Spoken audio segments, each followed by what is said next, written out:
আসসালামু আলাইকুম। আমি কাউসার। আমার চ্যানেল পক্ষ থেকে আপনাকে স্বাগতম।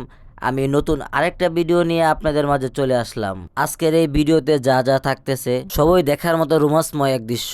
প্রাকৃতিক এই গাছগাছালি সুন্দরের মাঝখানে বসে থাকা এক পাহাড়। হাজার হাজার মানুষ আসে এই পাহাড় দেখার জন্য। এই পাহাড় থেকে দাঁড়িয়ে আপনি সূর্য ওঠা দেখতে পারবেন, যা এক অবিশ্বাস করা দৃশ্য। পাহাড়ে আঁকাবাঁকা পথ পেরিয়ে পাহাড়ে ওঠা, পাহাড় থেকে নিচে নামার অসম্ভব সুন্দরময় দৃশ্য, এই সব কিছু মিলিয়ে আজকের এই ব্লগটা। তো এই পুরা ব্লগটা দেখার জন্য অনুরোধ রইল।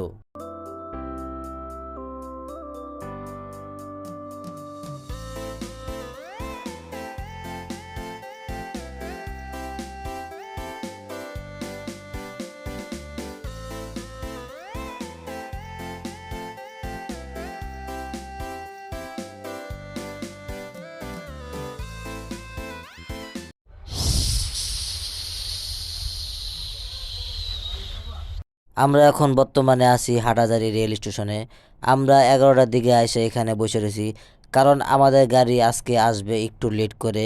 গাড়ি আমাদের আসছে 2টা বাজে। 2টা বাজে আমরা গাড়িতে উঠে বললাম। আমরা পাহাড়ে এখানে এসে পড়ছি তখন 3টা বাজে। তখন 3টা বাজে আমরা পাহাড়ে ওঠা শুরু করে দিছি।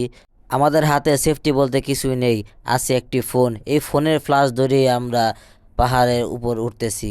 এত রাতে পাহাড়ে ওঠাটা আমাদের জন্য খুবই রিস্ক। এই রিস্ককে আমরা অতিক্রম করে পাহাড়ে উঠতেছি, কারণ পাহাড় থেকে আমরা সূর্য ওঠা দেখব। আল্লাহ তাআলার সৃষ্টি কতই না সুন্দর, এটা যদি আপনার দেখতে হয় তাহলে ঘর থেকে বের হতে হবে।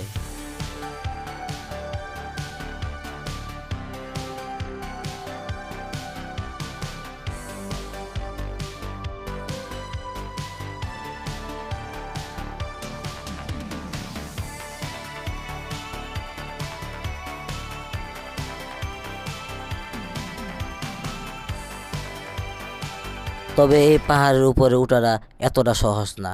তবে আমি বলবো যে আপনার এই পাহাড়ে ওঠার আগে অবশ্যই চিন্তা ভাবনা করে উঠবেন, কারণ এতটা রিস্ক আপনারা নেবেন না। এটা যদি আমরা কনভার্ট করি তাহলে দেখা গেছে 170 তলার মতো মেবি হতে পারে। বাকিটা যদি আপনারা কেউ জেনে থাকেন তাহলে অবশ্যই আমাকে কমেন্ট করে জানাবেন। পাহাড়ের উপর থেকে পাখির চোখে দেখলাম কতই না সুন্দর আল্লাহ তাআলার সৃষ্টি।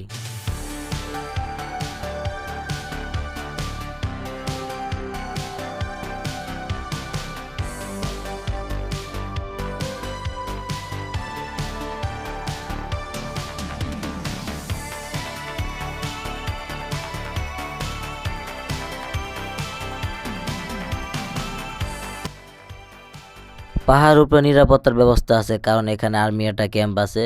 তো এখানে মূলত নিয়ম হলো আপনার 7টা 30 পর্যন্ত আপনি থাকতে পারবেন। তবে আমাদের একটু লেট হয়ে গেছে, আমরা অনেকক্ষণ ছিলাম, প্রায় 8টা পর্যন্ত ছিলাম। যার কারণে আর্মি আমাদেরকে সাবধান করতেছে যে আপনাদেরকে এখনই নেমে যেতে হবে। তো নামার পথে আমাদের আপনাদেরকে দেখাইতেছি যে দেখেন কতটা রিস্ক। এই রিস্কের উপর দিয়ে আমরা রাত্রেবেলা ফোনের ফ্ল্যাশ ধরিয়ে ধরিয়ে আমরা এত উপরে উঠছি, তা আমি রাত্রে দেখাইতে পারি নাই। উপরে ওঠাটা যতটা কষ্টদায়ক ছিল, কিন্তু নামার সময় অনেকটাই সহজ, আবার অনেকটাই রিস্ক। কারণ নামার সময় আপনার অতটা কষ্ট হয় না, কিন্তু আপনার রিস্ক হয় যদি আপনি এখান থেকে পড়ে যান বা আপনার কোনো কিছু হয়, তাহলে আপনাকে হেলিকপ্টার ছাড়া এখান থেকে নামানো কোনোভাবেই সম্ভব না। কারণ যারা আর্মি ক্যাম্পে যারা আছে তাদেরকে আমি জিজ্ঞাসি যে এখান থেকে যে আপনি এত কষ্ট করে উপরে উঠেন বা এটা কিভাবে আপনারা প্রতিনিয়ত আসা যাওয়া করেন। তারা বলে হেলিকপ্টার দিয়ে আসা যাওয়া করি, হেলিকপ্টার দিয়ে আমরা নিচে নামি উপরে উঠি, বা আমাদের যত যত কিছুই দরকার আমরা হেলিকপ্টারের মাধ্যমে আমরা এখানে আনা নেওয়া করি। তো উনি কতটাও বলল যে এখানে যদি কেউ অসুস্থ হয় বা তার কোনো কিছু হয়, তাকে নিয়ে নিচে নামাটা একবারেই অসম্ভব।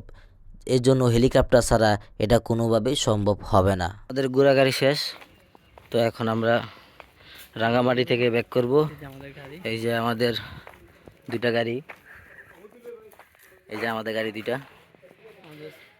খুবই সুন্দর। সবাই ভিতরে ঢুকতেছে। আমরা নাস্তা নিয়ে যাইতে ভুলে গেছিলাম, কারণ আমরা এতটাই আনন্দময় ছিলাম, নাস্তা নিয়ে যেতে একদমই ভুলে গেছি। যার কারণে আমরা এখানে আইসা সবার প্রথম আগে নাস্তা করতেছি। আমাদের নাস্তা ছিল 2টা রুটি আর 2টা কলা। তো আমাদের নাস্তা শেষ করে আমাদের গন্তব্যস্থানে এখন চলে যাইতে হবে।